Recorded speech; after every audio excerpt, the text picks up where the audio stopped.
Hello, everyone, and welcome to the Henry Wildberry Show.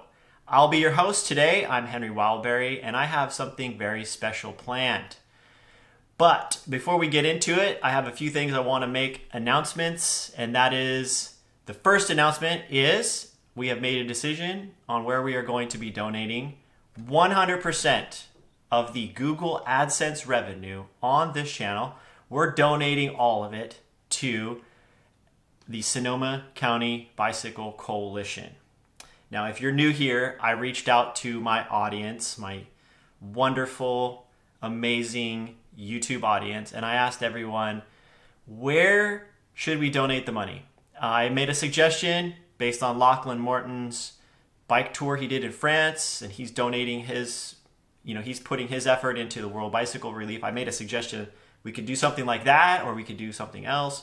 And anyway, a bunch of you reached out, you left comments, and I've gone through all of them. And the overwhelming majority of you think that I should keep all that money local, and you think that I should donate it to either a bicycle advocacy group or a community bikes type organization.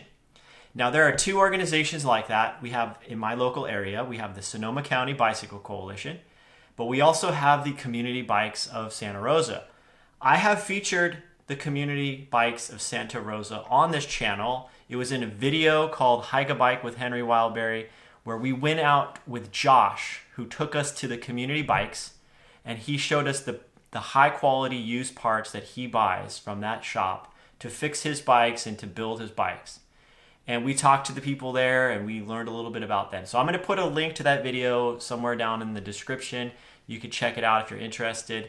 But unfortunately, we've decided to donate this money to the Sonoma County Bicycle Coalition because we believe that here at the Henry Wildberry Show, at least I believe, that bike infrastructure, safe infrastructure for pedestrians, classes to teach people how to ride safely on the road with other motor vehicles, the safe bike parking program that the Sonoma County Bicycle Coalition offers, where they'll go to an event and set up a safe parking area so people like me and you can go to that event and not drive our car. We get front row parking, and we get an attendant there who will look after our bike for us, and it literally only costs like $1. And it's so worth it because a lot of people are going to pay $7, $8, $9, $10, $20, $30 for parking. They're going to park further away. They're going to have to walk all the way in. So even though they got there faster in their car, you'll probably get to the entrance before they do because you're riding your bike, and the Sonoma County Bicycle Coalition set up a safe parking area for you. So thank you very much. And we're going to donate to that. I'm also hoping that they're going to pressure the elected officials, the people who are supposed to be representing us, to do a better job of making the roads and the infrastructure safer for pedestrians and cyclists. It is out of control out there here in California. The traffic is absolutely insane. If you don't know, then I don't know where you've been, but the traffic here is insanity. So we're going to hopefully put a little bit of something in there and hopefully make a change. So I want to thank you. Thank you for your support because you have made that possible for me to donate the money to them. So thank you. And those of you who are watching this video, and of course you know that the whole YouTube thing is a big algorithm. So we're in the dark underworlds of YouTube here at the Henry Wildberry Show. So we don't get the audience, we don't get the exposure like some of the other big cycling channels do. But we're going to use our influence to try to make a little bit of a difference. So thank you all for your suggestions and your support. So thank you. All right, moving on. The next thing I want to talk about are these hats that I'm wearing. Well, this hat I'm wearing and this hat. A lot of you ask, and I've been reluctant lately to really talk about products on here. I don't really want this to become a product review channel. There's so many of them out there, and I feel like most of them are selling out and becoming just product reviews, and they're just getting free shit, excuse my language, from the bike industry so that they will say good things about their products. And from the very beginning, I've said from the very beginning, I am not going to be a mouthpiece for the bike industry. I don't have any problem with the bike industry. I know we need bike parts, but I don't want to be a advertiser for the bike industry. I want to make inspiring videos. I want you guys to ride your bikes and ride whatever bike you like based on your style and preference and whatever you enjoy about cycling. I want you to express it in your way. So, I got derailed there. The hats. So these hats are from a really cool bicycle club in the United Kingdom called the Rough Stuff Fellowship. They mailed these to me a while back, and I've been wearing them a lot lately. You've seen them in my videos. They're really nicely made hats. They're kind of double. Most of them are double-sided. I got a whole bunch of them mailed to me. This one can be pink on the inside if you want, and that's like if you're out winning the Vuelta, you can wear this one. If you're winning the Tour de France, which I know a lot of you watching this channel might actually be out winning the Tour de France right now, you can use the yellow side, or you can go with the peacocks that I like. I kind of like the peacocks better, but that's just me. I'm not winning the Tour de France, so I can't represent the yellow. So anyway, I want to say thanks to the Rough Stuff Fellowship. They didn't ask me to mention this. I'm doing it because I appreciate their organization. They have a really cool Instagram page if you're into getting inspired by some vintage photos of guys that were out doing epic adventure rides before epic adventure rides were even a thing. So that's pretty cool, and you can check out their photos. I really like it. I think they're coming out with a documentary soon. At least that's what I remember when I saw their website, but maybe I'm wrong, so don't quote me, but I'll put a link in the description down below to the Rough Stuff Fellowship. I recommend checking them out, and thank you for these cool hats.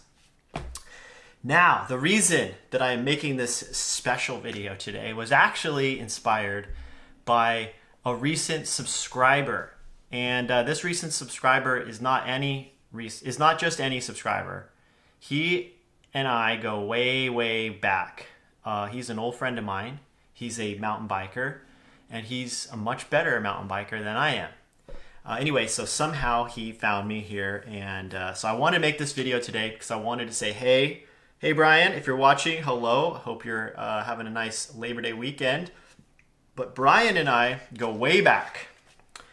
In fact, this video, we are going to get seriously real. We're getting real now on this video. Some of you don't know this, but I've got this photo here. And I don't know if any of these guys look familiar to you, but this photo was taken in 1996. And this guy right here, this guy happens to be me. And in 1995, I enlisted in the military. I was in the Air Force. I was part of the aircraft maintenance squadron, and I met my friend Brian, who subscribed. So I wanted to say hello to Brian. It's been a while. I hope you're doing well, and I'm glad you subscribed. Yeah, that was pretty cool to see his name pop up. Okay, the other thing I wanted to talk about today, and this is like the reason for this video, is we're going to go out and we're going to take a look at something that I discovered the other day. And this is kind of a safety, this is going to be kind of a safety issue for all of you to think about. And so that is what we're going to do next. So what I have here is my 7 Cycles road bike. And I know I don't show this bike a lot, and probably for some of you, you'll be surprised that I even have a road bike that I ride on occasion, and I do have the skinny road tires. I know a lot of people think I only ride the wide slicks and stuff, but I do like to ride a road bike on occasion. In fact, I've had this bike for a really long time. I've put lots and lots and lots of miles on it, so I have a really good feel for the riding, what this bike can do. So the reason we're out here looking at this is very important. So the other day, I took the fork off because I wanted to try out a different fork. It was a steel fork, custom made by John Fitzgerald at Santa Rosa, and we are building another custom bike. But I wanted to try the fork out first before I made a commitment on a few things, which happened to do with the brakes. You can go watch that video if you'd like. I'm not going to bore you with that detail here today. I took this fork out. This is the second fork I've had on this bike. And as I was putting it back in, I noticed a little mark on the steer here. And on closer examination, I noticed that it wasn't just a scratch, and I'm going to try to show this to you, but basically I noticed there's a little indentation here and a little ledge I can feel with my thumb, with my fingernail, and a little horizontal line. It looks like a scratch, but the more I look at it, the more it looks like a depression into the carbon steer. Then I decided, well, let's take a look and see where that lines up. So with the compression plug in, which is important, I set the stem on the fork and looked at roughly, you want to leave a little bit of space. The way I have this cut is I have a little bit of space on the top to provide compression for the headset. So that's one of the things you will actually need in order to get a proper preload on your headset bearings. But anyhow, I looked at where the mark was, and lo and behold, it lines up directly with the bottom of the stem. So that got me thinking about this. What happened? Did I over tighten this stem bolt at some point? Or was this a weak design? Did I have the wrong compression plug? A lot of questions start to circulate in my mind. And I want to show you the compression plug for this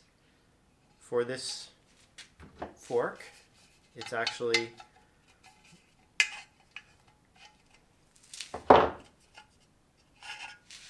here's the compression plug. Now I've looked around online and I've heard people say that you got to have the proper compression plug. It has to be longer than the stem. I've heard people say that. And this particular one, this compression plug is longer than the stem. So does the compression plug, the question is, does the compression plug help out in preventing the fork steer from breaking due to over tightening it or from a major bump on the road? That is debatable, and in my opinion, in my very humble opinion, the compression plug should not be a structural reinforcement for the clamping force of the stem or any forces that occur when you're riding the bike. If the steer of the fork is designed in such a way that it requires this plug to be a certain size, then I consider that to be a manufacturer's flaw. But that's just my opinion. You might think otherwise. But that did bring me to think about this. And the reason I'm mentioning this is because when I feel this indentation on the fork steer here, and I think to myself, what could happen if I put this back in? Or what if I hadn't have noticed this? What if I was riding down the road at 50 miles an hour on a downhill and the steer breaks off? That could have been a really serious crash. So I'm mentioning all of this, first of all, because I want all of you who are watching, if you have a steer tube that's made out of carbon fiber, I want you to go check it. I want you to take the stem off and look at it and examine the steer. Make sure there's no horizontal lines, unusual looking lines, or indentations like in my case. And I'm also going to show you a few other things I think you should consider doing if you have this type of steer. But before I do, let me also show you this. This is the original fork that came on this bike. This is the fork I used for years. I have probably 30,000+ miles on it. And while it is a bit heavier than this fork, a lot heavier actually, there's some things about this fork that I want to point out. And I want to point out the differences and why I think this is a superior fork to the one that was on there. This fork was made by a company called Wound Up. I believe they're in Colorado. And they made forks for lots of bike companies, but 7 Cycles used to spec their bikes with this fork. In fact, they even put their little decals here on the fork blades. I don't know if you can see that, but and these forks are interesting because when you look at them, when you compare the steers, now this is an 1.1 steer. When you compare the difference, you can see how much thicker the carbon fiber is on the wound up fork compared to this cheap one. This one's made in China. I bought this a couple years ago because I thought maybe this one was time to retire. And the other thing you'll notice in here, I want you to notice, is there is a sleeve in here. What is that? Is that the compression plug? No, it is not. That sleeve, and I think this is a superior design. This is some sort of an aluminum or titanium sleeve that runs through the whole length of the steer. Now it does add weight to the fork, but it provides some extra strength, some extra reinforcement. So I think this sleeve is essentially bonded inside this tube, inside this carbon fiber tube, is bonded to the carbon, and it's either titanium or aluminum. So it provides additional compression strength. It also provides additional bending strength and shear strength. It provides all of those. And the carbon itself is even thicker than that one. So we could argue about, the aluminum fork crown and maybe some possible weaknesses there, and how these tubes are, slipped into a joint and, and bonded inside like that. There's things that may not be perfect about it, but as far as your fork safety and over tightening and long-term durability, this is a far superior design. Is this as good as a steel steer? No, but it's better. So I wanted to show you that because I feel like a lot of these new bikes are coming out. They're counting solely on carbon fiber. And the problem is that carbon fiber does not handle concentrated loads very well. It damages easily in an impact. So impact loading, carbon fiber is not very good. But that's the same thing that causes it to be poor in dealing with concentrated stresses that occur when something could be out of round, for example. Lots of things can cause concentrated loads on the steer. A big bump in the road and a high, a lot of force, a lot of bending force, where the stresses are concentrated down here on the bottom of the stem. But also the stem itself. You could have a sharp surface in here, or you could have a slightly out of round. If this isn't perfectly round, the clamping force on the steer is not going to be uniform, and therefore you could put a concentrated load on your carbon steer. Now some people on the internet, in the YouTube space, have suggested, and I'm not going to name names because I'm not here to call anyone out, but they have suggested that the reason that these steers tend to break off is because the compression plug isn't long enough. And with this one example, I can show you that doesn't always work, doesn't always help you. And I don't think it's actually what we should be relying on in the first place. I think the carbon steer should be designed to not only withstand the loads of the rider, but some abuse from the rider. We can go into a lab, and we can sit down with a pencil and paper, and we can calculate the stresses that might be put on this steer. Theoretically, that's fairly easy actually.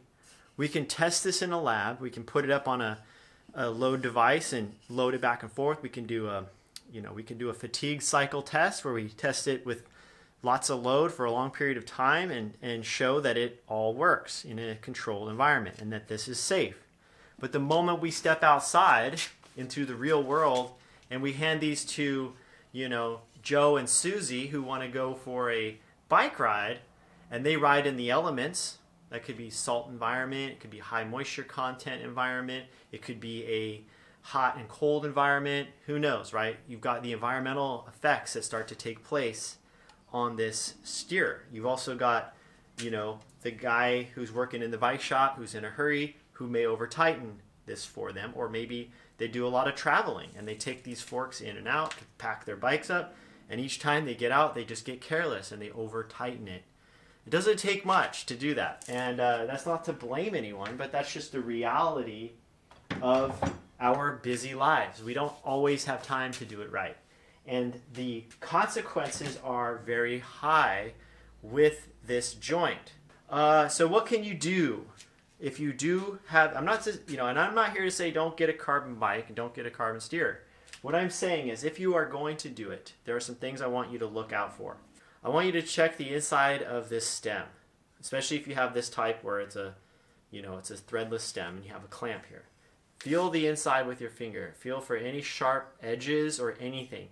If you feel even the slightest sharp edge in here, get some fine sandpaper, 180, a 320, get a really fine sandpaper and just go around the inside of your stem, especially, if it's aluminum, go around the inside of the stem, all the little sharp edges, and just smooth them out. You don't want any edges in there because if you clamp this down, it's going to put a concentrated load. It could start a little crack. And with carbon fiber, once a crack begins, it starts to propagate as those stresses, those cyclic loads come into play. That crack will slowly propagate. Eventually it will fail. This is not steel. Steel is more resilient to this. So we're not talking about steel, we're talking about carbon. Okay, so I want you to do that. Once you've done all that, and you smoothed it out, and you're confident you don't have any burrs or sharp edges, the next thing I want you to do is make sure that this is round. And the easiest way to do that, in my opinion, and there's probably a lot of ways. You could measure it. You could probably measure it if you want, but I think I've got a simple way that everyone can do this. Okay, just slide it in there. And then get your Allen set. And I want you to loosen up. Make sure these are loose. Make sure the screws are loose. Okay? So any of you who true bicycle wheels will appreciate what we're doing here. So both of them are loose, and I can spin the steer in here, right? Okay, now what I want you to do is I want you to tighten one of the screws just until you cannot spin the steer. So you've got some clamping on it, right? And then I want you to back it off. You can see this. I want you to back off that screw. Ready? See, we're here. I want you to back it off 1/4 of a turn at a time until you can move it. See, I can move it now. 1/4 of a turn. I can't move it, okay? So when you get it to there, back it off 1/4 of a turn. Make sure it can rotate, and then come to the top screw and repeat that. So I want you to thread this screw in. I know this is going to be a long video and it's going to be boring. Well, it's not boring. This is fun. Okay, so again, I want you to start tightening it up slowly until you can't spin it anymore. So that's right there. I can't. Nope, I guess I can. So right there. It's still spinning. Okay, right there. Maybe a little bit more. Okay, see, so now I'm having a hard time spinning it. Okay, now back it off 1/4 of a turn so that it's loose, and then pull the steer out. Now what we just did, if you were curious, is we just made sure that we've torqued it down to the point where it's making contact with the steer. The pressure on both screws is exactly the same, so there's no additional torque on the top screw or the bottom screw. This is at the point where it just begins to make contact. This is how we're going to check to make sure our stem is perfectly round. So go ahead and pull out your compression plug. We're going to use this to check. Again, I told you, we're going to need any special tools. Take your compression plug. Hopefully it's the same diameter as your steer. And we're going to put this compression plug inside this hole. And we're going to look at the inside to make sure that there is we want to make sure it's not oval. And so we got a light back here, and I can see that when I fit this in, I want to see a nice uniform bead of light around this compression plug, and I want it to be a round hole. I want to see that it is a round hole, okay? Does that make sense? You're using this as a guide to make sure that you're not seeing, that you're getting the equal amount of space around all three, around the entire circumference of this circle. All three sides. I was going to say all three sides. There's not three sides of this to a circle though, Mr. Wildberry. What are you talking about? So that's just a good way to see that it's round. If you see a noticeable ovalization of your stem, get a new one. Get a new one. This one should not be oval if your steer is round. All right. So now that you've done all that, you can put your bike back together, assuming there's no lines or cracks like mine, and you should feel safe riding it. Torque the bolts to the correct torque setting. What else can I say? That's it. I think when you put this back together, I want to make sure I stress that you torque this to the proper settings, going a little bit at a time on each screw to get a uniform compression on your steer. Of course, you're going to need to get your preload set correctly, but do not count on your compression plug from saving you from over tightening your stem. So just do the torque correctly, okay? And hopefully you will have a good outcome for it. Now, in my case, this fork, I am not going to ride it. This fork is going into the landfill, sadly. It's going off to, there's no way they can recycle it, so I'm pretty sure it's going into landfill. This fork, as cool as it is and as much as I like it, I am a little afraid to use it because I do see some epoxy delaminating up here. I don't know if that's a structural issue or just cosmetic, but with 30,000+ miles, I don't think it's worth chancing, so I will not be using this fork either. I do have one more fork. I actually have two more carbon fiber bikes. Well, one's a carbon fiber bike and one is a steel bike with a carbon fork. I do have one more fork that's 1.1/8 that's carbon that I can use on here. It's used, but I think it's been cared for, so I'm going to have to swap it out of the other bike and put it onto here so I can ride this bike again. Again, I don't want anyone to think that I am anti-carbon fiber. I think carbon fiber, like any material, has its pros and cons. They all do. Titanium has its pros and cons. Leather has a lot of pros and cons. Aluminum, pros and cons. Steel, a few pros and cons. A few cons, mostly pros. I'm not biased though. I'm not a biased guy. I'm not here to be a biased. I'm not biased. I'm just like all the other sellout YouTubers. I'm here to sell you. No. So, okay. I think I covered everything I wanted to cover in this video today.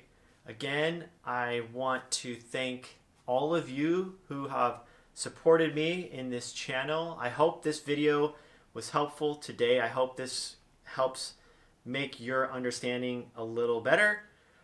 There's a lot of YouTube videos out there where people are talking about good safety tips. Check them all out. Watch a lot of other videos. Get some ideas. But just make sure to be aware of this. I think it's important for our safety. And yeah, I want you guys to be able to come back and watch this channel. So with that, I'm going to say goodbye. Have a great evening. Thank you again for your support. And we'll continue to donate this money because of all your support to the Sonoma County Bicycle Coalition. So have a nice day.